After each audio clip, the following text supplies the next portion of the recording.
Okay,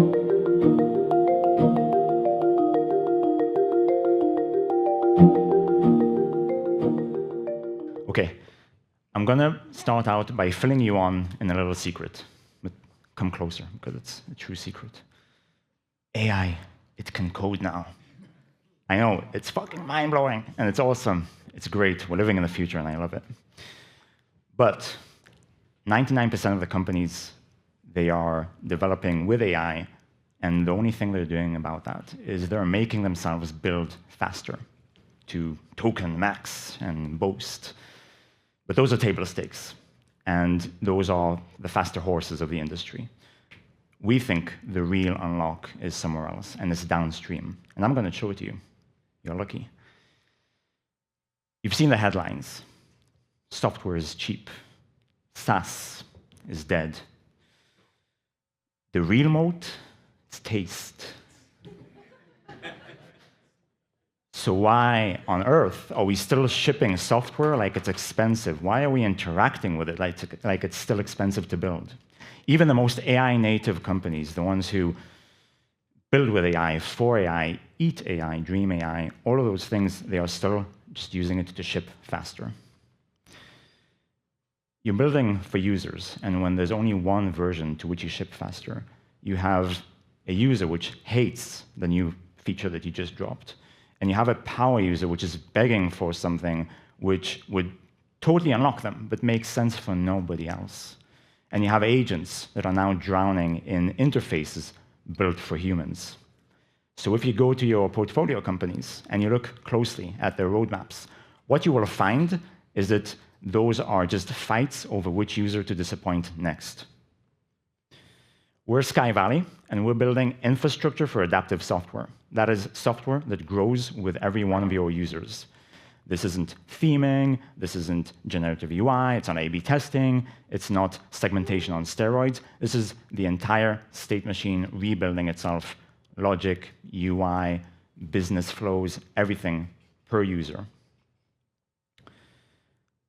Our mission is to elevate software from the least worst version for everyone to the best version for anyone. Now, I know this is unsettling. You're probably thinking to yourself, software was never built this way. What about coordination? How do we get the users talking to each other, but through software and through different versions, and everyone has their own individual one? How is it even going to work when you have 10 million users and every one of them could potentially have their own version? And how do you even debug it and coordinate? And how do you push changes from the creator back to the user? It seems impossible, but I assure you, we thought of all of it. It's freaking hard, but this is why we are building Differ. Differ is the world's first platform for adaptive software, as in it makes your software adaptive. Let me show it to you quickly. Here you can see two users, Alice and Bob, and they started using the same app. Now, the app could probably be familiar to you. Many of you are wearing health tracking devices like Whoop bands and Auras and Apple Watches and shit. So you know this routine. Maybe you're like Alice. Maybe you're tracking your cardio workout. Or maybe you are like Bob, and you're tracking your water intake because that's what you care about. And those apps, they pretend to know you, but they don't really know you. You're giving them all of the information. You have your routine, like Alice, crushing cardio day in, day out. Every day, it's just input data, watch data from the device. But what's actually happening? How does the app serve you better? Here's where things are going to be different from now on. I know. Because Differ is watching you, but not in a creepy way like the NSA. It's more like a tailor finding the best suit for you. And once it's finished watching how you interact with your software and your inputs and how you use it day in and day out, it starts to compile an opinion. It starts to think about all of those signals and ask itself, how could this software be better for Alice? Well, here's one way it could be better.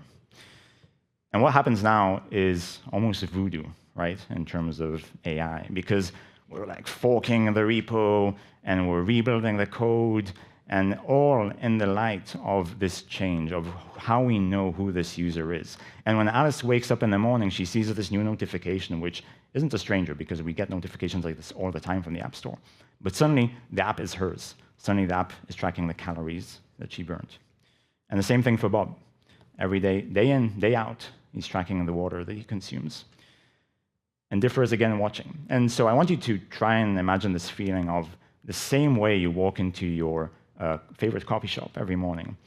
The reason why it feels so good is because the barista knows you and knows your name and knows how you like your drink. And they know that on Friday you like a croissant beside your coffee because there's this familiarity. It makes us feel good, being seen, being known, having this type of connection that someone sees us and understands us.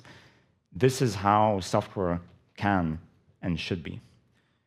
And so this has never been really the experience so far, right? Software was never like this until now, but now it can be. And this is what we're leveraging with Differ.